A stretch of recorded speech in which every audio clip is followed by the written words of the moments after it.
জানুয়ারিতে এটা অলরেডি প্রতিশ্রুতি দেওয়ার পরে তাদের আবার সেটা বাস্তবায়নের জন্য আন্দোলনে নামতে হচ্ছে। এটা খুবই দুঃখজনক। আন্দোলন দাবির জন্য আন্দোলন করতে হবে, আবার বাস্তবায়ন সেই যেটা প্রমিস করা হয়েছে সেটার জন্য আবার আন্দোলনে নামতে হবে। তাহলে মানুষরা কাজ করবে কখন? শিক্ষকরা ওনাদের তো ক্লাসরুমে থাকার কথা, ওনাদের তো এখানে মাঠে থাকার কথা ছিল না। ওনাদের যে আবার যেই প্রতিশ্রুতি সরকার একবার দিয়েছে সেই প্রতিশ্রুতি আদায় করে নেওয়ার জন্য আবার নামতে হচ্ছে, সেটা তো খুবই দুঃখজনক। এরকম হওয়া উচিত না। এটা আমরা বারবার দেখছি। ইভেন যে সংসদ কমিশনের প্রস্তাবগুলো আছে সেখানেও বাস্তবায়নের জন্য আলাদা করে কথা বলতে হচ্ছে।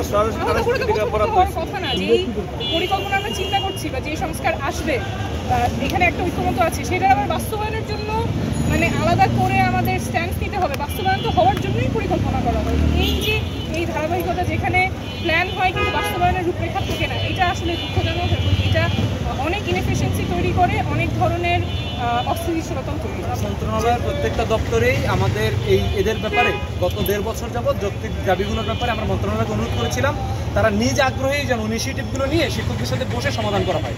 তারও 17-18 দিন রাস্তায় থাকতে এমনি ভালো লাগার কথা না। তো সেটা যখন হয় নাই, আমরা দাপ্তরিকভাবে আমরা চেষ্টা করছি আমাদের সর্বোচ্চ লেভেলে, শুধু ছাত্র উপদেষ্টা না, সকল উপদেষ্টাদেরকে আমরা অনুরোধ করছি, তারা যখন শুনছে না তখনই আমাদের তাদের পাশে দাঁড়াতে। বান্ডেল থাকলে প্রতি সেনমানিতে টাকা বাঁচবে। বিকাশ সেনমানি বান্ডেল কিনে জিতুন প্রতি লেনদেনে।